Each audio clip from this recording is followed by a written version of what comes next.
So, Rafiq. So, Allan. How about this? How about this? I had an idea. It's not even an idea. It's a, what's the opposite of an idea? An obstruction? A distraction? I had a fleeting thought. Our guest was not able to make it, and I thought, you know what we haven't tried, or at least haven't tried in a while? Okay. Is just fly blind.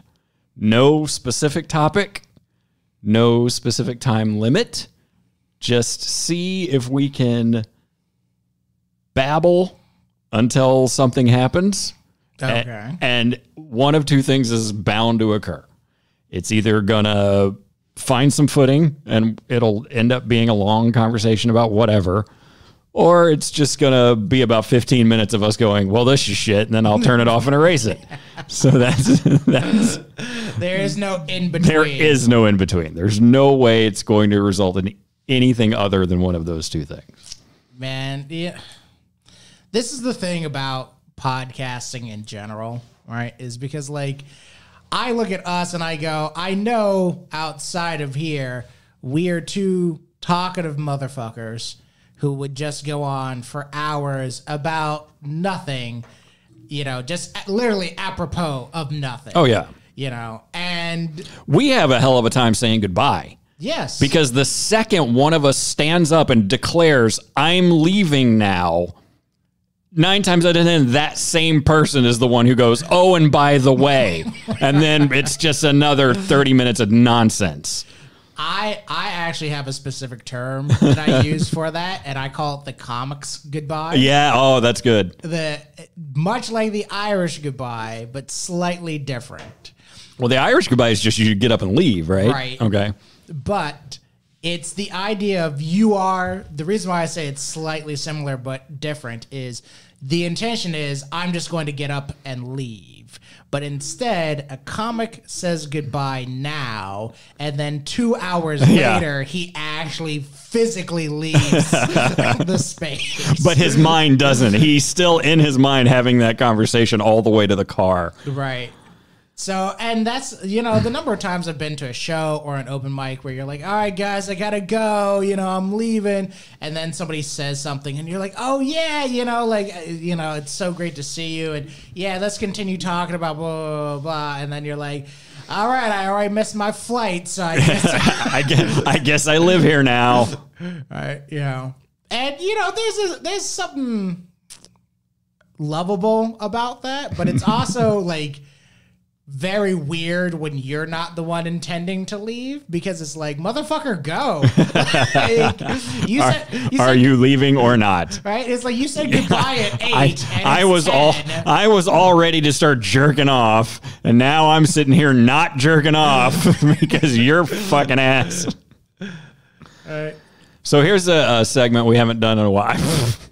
I'm reluctant to even do this based on the conversation we had right before we hit record. Okay. But this is my toe is on the landmine.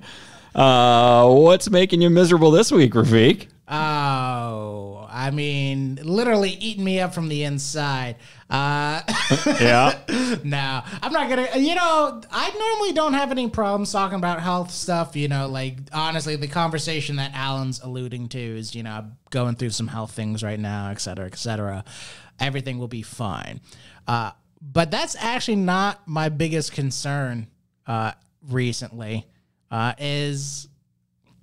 biggest concern right now is, like, I guess you would call it reciprocity between like people and family members and stuff like that.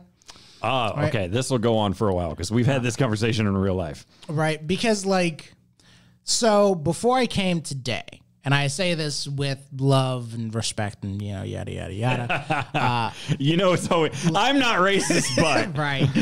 But just before I was leaving to drive over here, which is like a 3-hour trip, my brother called me and was like, hey, are you still in the area? And I was like, well, I'm just about to leave for Tampa. And he was like, could you come back real quick and help me and my wife? We bought these things at an estate sale, but they're too big to fit in our car. So can you bring the Prius back real quick and help us move this furniture, or specifically help me move this furniture from the estate sale back to the house? And I was like, if I don't leave before 11, I'm going to be late getting there. And he was like, it's just like 15 minutes down the road, yada, yada, yada. And, there's a part of me that was like, yeah, it's family. Of course I'm going to, it's just an extra 15 minutes. It's just, the small thing. So we get the furniture, I don't know why they're still buying furniture. It looks like every place in the house is already furnished, but like, fine. I guess that's just a thing married couples do. They go like, well, it's time to accumulate furniture and die together. Right. So we pick up the stuff, we bring it back home, and, we unload it and everything's fine. And I'm driving over here, and there's just part of me that was like, I cannot for the life of me imagine being in that situation and asking any of my siblings, honestly, hey, I know you're traveling across the state. Can you turn around real quick to do this thing for me before you travel across the state? Yeah. And them going, sure. Yeah. And like, it always bums me out because I don't know if you want to call it an illusion in my mind or, whatever, but there's a part of me that goes, isn't society as a whole supposed to function on this idea of, I'd do a loving act for you. You would do a loving act for me, right? And it's like, nope. Yeah. Do you want me to expand, or are you good? Go ahead, man. I just, I say this with compassion because I have a tendency to do the same thing. It's really hard to stop scorekeeping in a loving relationship. Right. And the problem is, at least for me, is that it's not intentional scorekeeping. Doesn't matter. It's still happening. Right. It's not like, oh, I gave her a back rub, so she owes me a back rub in the future. Right. But at the same time, in the future, you're like, hey, can I get a back rub? And she says no. And you're like, well, what the fuck? Right.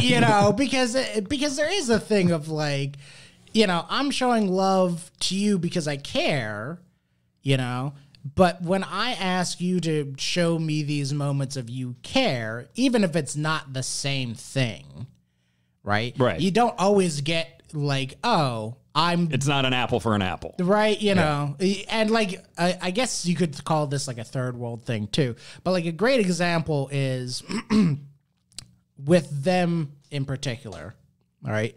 A couple months ago, maybe like half a year now, one of the Tashas said something very kind, which was, I love when you come over because you always are bringing food or something over with you. Like just because it is a nice gesture of like, oh, I made cookies. Oh, I made, blah, blah, blah, blah, blah. Right. And then I realized afterwards, you guys have never, like, you have invited me to sit down at meals with you before, but like, you've never just shown up at my place and been like, hey, let's hang out. Here's some cookies. Or, hey, like, it's always like me. It always feels like you going over and showing love, showing, whatever. And I go like, I know that you invite me in on these things, but it's hard to mentally process the fact that this is like the equivalent exchange. Right. And I think, and we've had this conversation one-on-one off microphone. I think you would be well served to do things from your heart and not from obligation. Yes. And you are absolutely correct. The problem is that most of the time when I do these things in my heart, it is out of love and not obligation. It is in my head. It is not, in this particular instance, it was not, let me go back because I owe this to my family. Mm-hmm. It was, let me go back because I love my family and I care about them. Right.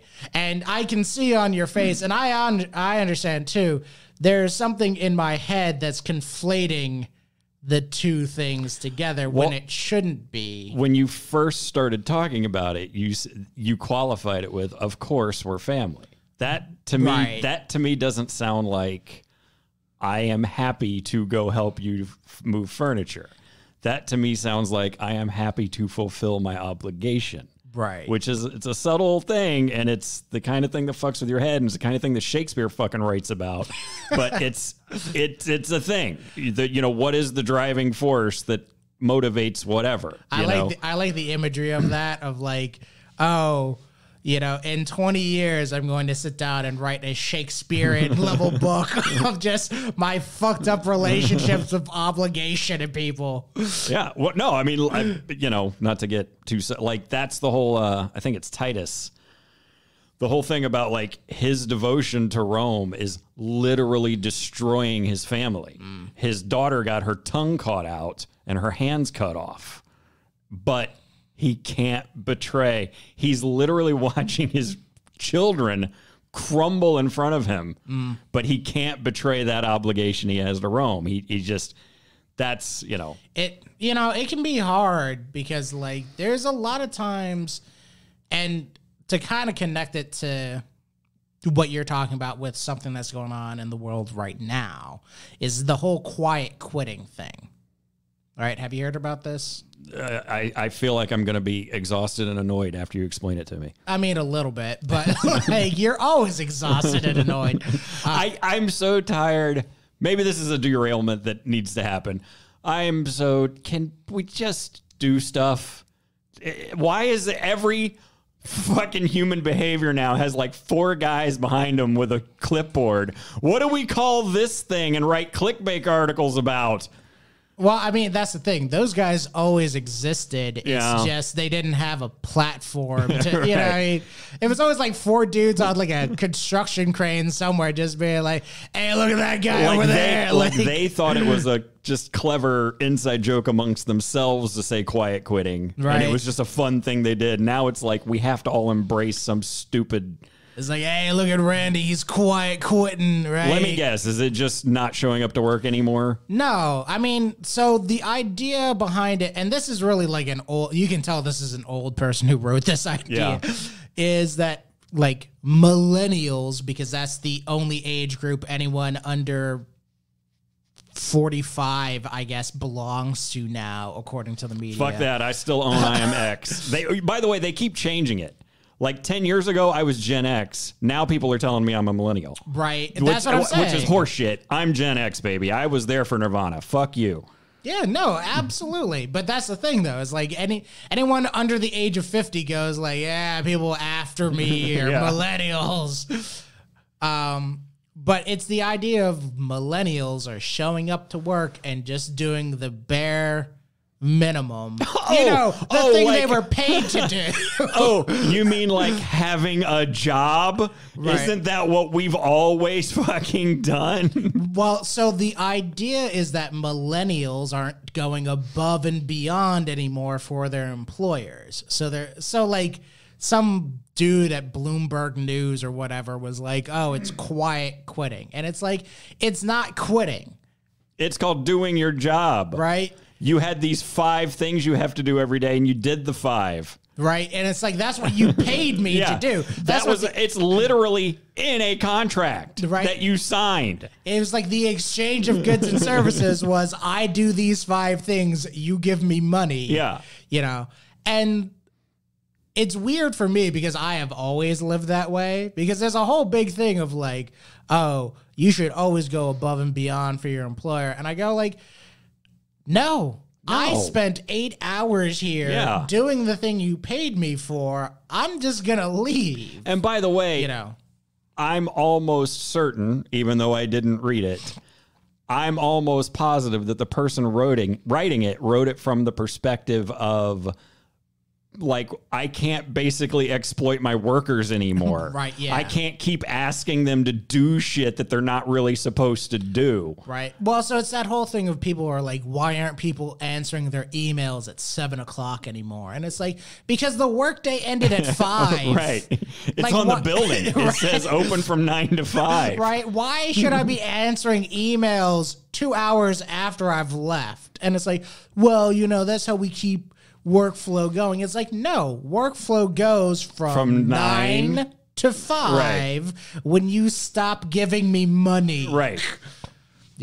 Well, from experience, and I actually don't complain much about the last job I had, but I basically got thrust into like an unpaid manager position for like about a year. Yeah. And it was, in the company's defense, it needed to happen. They needed someone to do that job. They kind of got fucked.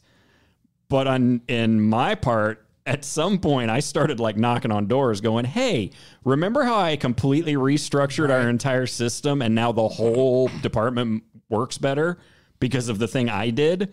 Maybe I'm a manager now. Right. How about that? See, and this is why you're a better man than I, because I would have gotten to that point to be like, are you paying me more? Nope. All right, guess you're going to have to find a manager then. Right. Yeah, good point. Because there's so much in, America today. This is part of the problem. And, I guess kind of going to the making me miserable this week, right, is the fact of like the idea behind that is functionally scorekeeping. It is, I do this thing for you, you should do this thing for me. Right. But in the current American corporate society, there's the belief that like, well, we already do so much for you. And it's like, motherfucker, you don't do jack shit for me. Right. You haven't raised my wages. You aren't fucking it's the whole like corporate pizza party attitude, right? Of like, you guys worked so hard and made like $20 billion for the company, so we went out to Domino's. Now you're still walking away with $40K a year. We're not going to change that part of it, And I guess you could call it like a. I don't want to. No, see, that's the wrong term. I was going to use the term slave mentality, but that sounds like one of those douchey things that like crypto bros say about their lives, at other people. But like, there should be on some level a tit for tat in that kind of environment, Yeah, and I mean that's. I already said it, but. When I was basically an unpaid manager for however long. Then suddenly they pulled me into the office and told me, we're going to, we see the work you've been doing. We're going to officially make you a senior. So I was making a little more than the people I was working with. And then after about a year of that, I started looking around at the department going, this department moves a lot faster than it did before I implemented the new system and trained everybody on how to use it and blah, blah, blah. Like maybe, just maybe, I'm a little more than just a senior making $2,000 more than the guy next to me. Right. There's this weird divide. Yeah. I mean, we're getting way beyond it, but fuck it. Let's do it anyway. There's a weird divide in the American hierarchy system of employment of like, and maybe this is not just the American corporate system. You're probably just talking about capitalism. Right. But I'm talking specifically about current capitalism in America, because you can see it more often now of like, there are fewer and fewer people who would fall into what's considered like middle management. Right. Okay. And as such, since there are fewer and fewer, or maybe it's not fewer middle managers, but maybe it's the people who would be classified as being in like the C-suite, You know what I mean? Like the executives, those salaries are getting higher and higher and higher and higher, and everyone else is like stagnated.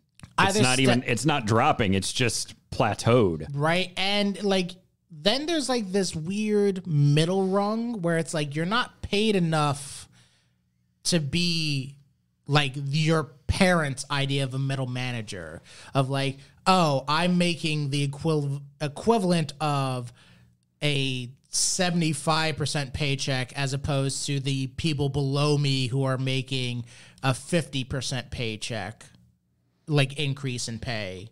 And the people up at the top are making like 100% increase in pay. Yeah. You know, from entry level to president of the company. The older I get, the less, this is easy for me to say as a guy who doesn't run a company, so I'll acknowledge that. But, you know, the company that I did work for that I've mentioned now 12 times, the company hit this very sudden problem and imploded, and they laid off like 1,800 people or some bizarre, you know. And there's always a little nugget in the back of my mind going, I wonder if the guy who ran the company is still a billionaire. Because I wonder if he had some liquid assets that he could have distributed amongst us to keep us employed through the pandemic instead of just fucking with the little TNT bomb that you drop on, you know, Looney Tunes. Like, so there, I mean, it's, you should watch if you haven't, the new documentary about the Woodstock 99 and the disaster that turned into. If you look at that situation, you had these guys on the top who were making probably a pant load of money, and they were disconnected. Part of the reason why that whole thing spiraled out of control is that the guys on the top were busy hanging out with superstars and, you know, getting drunk with Metallica and not even noticing that literally across the stage, people were burning shit. Right. You know, and you think about, I wonder how many ground floor workers were dehydrated and sweaty and dealing with trying to keep the place from literally bursting into flames while you made 18 times their salary and your workday was getting drunk with Metallica in an air-conditioned unit. Right. You know, and getting free Converse. So I think that is what you're describing to me sounds like the natural problem of every hierarchy eventually. Right. Right. Is that eventually the people at the top are there for so long that like they don't understand what it's like to be the people at the bottom who actually make shit work.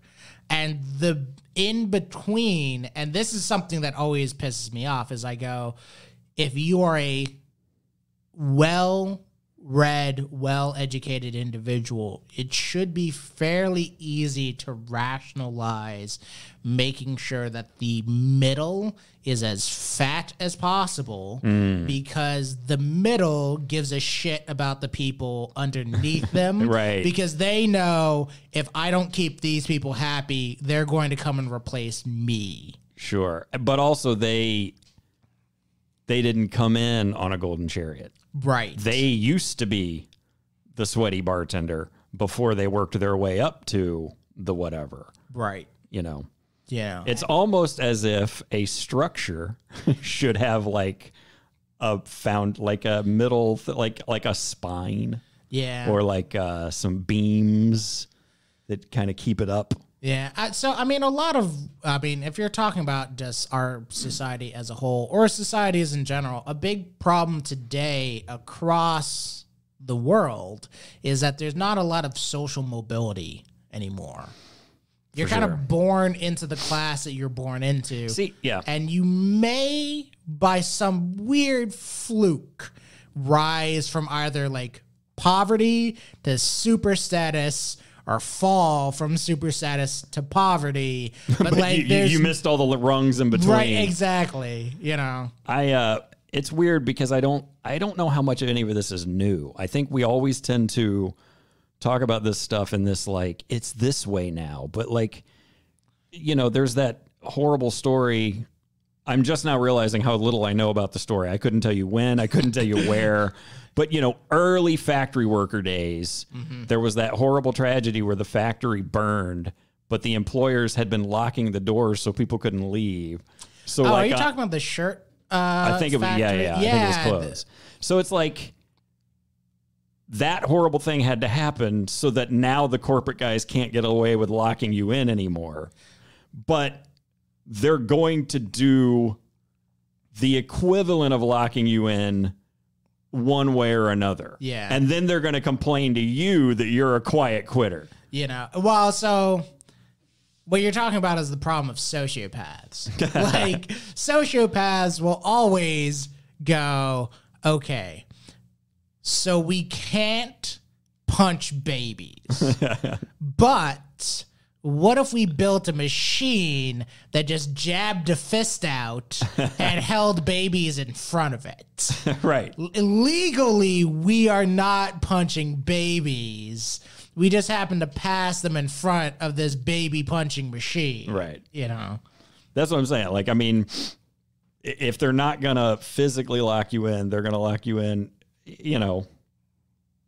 some kind of contract. I'm already exhausted with what I'm about to say, but just, let's finally start having the conversation of why your health care is tied to your employment. Yeah. Why can't the guy who works at McDonald's also get some health care? Yeah. Like, I don't, you will never get me to understand that. Not anymore. There was a time just because I think you just grow up in it. It's like, it's the whole, it's the gender conversation. Boys do this, girls do that. Well, do they? Or is it just that you were told your whole life, right, boys do this and girls do that, Well, yeah, it's just how it works. You get a menial job and you don't have health care, and if you cut your toe, you might die. Right. But if you, work your way up to the fry cook, then maybe you'll be allowed to get a Band-Aid every now and then. Right. And then it's like, well, how much does the fry cook make? And it's like, oh, he makes the same as you. Yeah, but he's allowed to have Band-Aids. Right, yeah. Right. They've got the Band-Aids locked in a box in the back, and only the fry cook has the key. Right. And even then, and this is the thing I love about how America is structured, because in Europe, it's structured similarly, but not the same because they're Europeans, sure. If we're going to be honest. It's always a little swishier over there. It is. You know why? And this is what I honestly feel. I feel like they get to be a little swishier because they have literally been around longer. Yeah. And it's that just age of maturity of oh, we used to do that. Yeah. And then we kind of stopped that for a shit ton of reasons. So you guys are just going to figure it out on your own or whatever.